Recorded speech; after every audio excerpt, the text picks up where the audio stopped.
Hi everyone, it's Coach Nicole here, and in this video we will talk about logical analysis because a lot of you guys are requesting logical analysis kasi sobrang hirap daw. Okay, so I'll try my very best to help you with this technique. But before that, feel free to pause the video, answer the following questions on your own so that it will serve as your practice test. While you're doing that, don't forget to like, follow, and share Online Review Center PH for more tutorial videos just like this, okay? So, pag ganito na yung type of questions na meron tayo, I suggest you get a scratch paper because you will be needing that. Bakit? Hindi lang po sa math may scratch paper, also with English. So, let's try to analyze the following. Paano po ito? You draw a line kasi we need to graph or kailangan natin i-drawing para mas maintindihan natin kung ano ba yung statement so that we can answer the question. So, dito ang pinag-uusapan is ano yung mura at ano yung mahal na fruit. So, let's label it down. So, dito natin ilalagay si cheap at dito naman si expensive. Yan, may label. Next, lanzones. Now, we will try to analyze the statements one by one. Wag po tayong magmadali. Kailangan tama yung sagot. Lanzones is cheaper than watermelon. So, yun lang muna. Lanzones is cheaper than watermelon. So, ibig sabihin si lanzones ay mas mura kay watermelon. So, paano natin yan i-drawing? So, ilalagay natin si lanzones. Dito muna medyo sa gitna. Ayan, lanzones. Tapos, mas mahal daw si watermelon. So, ilalagay natin si watermelon na malapit kay expensive. Ito si expensive. So, dapat mas malapit siya. So, let's write watermelon here. Ayan.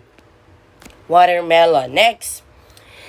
But, pag nakakita kayo ng but, hindi ibig sabihin yan, ang pinag-uusapan na ay si watermelon. Okay? Si lanzones pa rin yan. You go back to your subject. Magpapalit ka lang ng subject or ng reference pag may period na. Pero dahil wala, so ibig sabihin, lanzones, but not as cheap as kiwi. So, kay lanzones pa rin siya kino-compare. So, dito sabi, hindi daw kasing mura ni kiwi. So, ibig sabihin, mas mura pa rin si kiwi kesa kay lanzones. So, dito natin siya ilalagay. Saan? Sa mas malapit, sa cheap. Sa left side ni lanzones. Okay? So, let's draw that one. Try kiwi. Okay? Now, next. That's a new statement.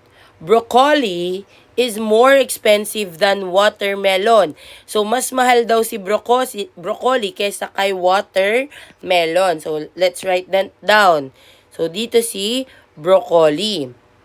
But, same pa din. Not as expensive as grapefruit. So, again, it's referring to broccoli. So, ibig sabihin, hindi daw kasing mahal, but not as expensive as grapefruit. So, ibig sabihin, mas mahal pa din si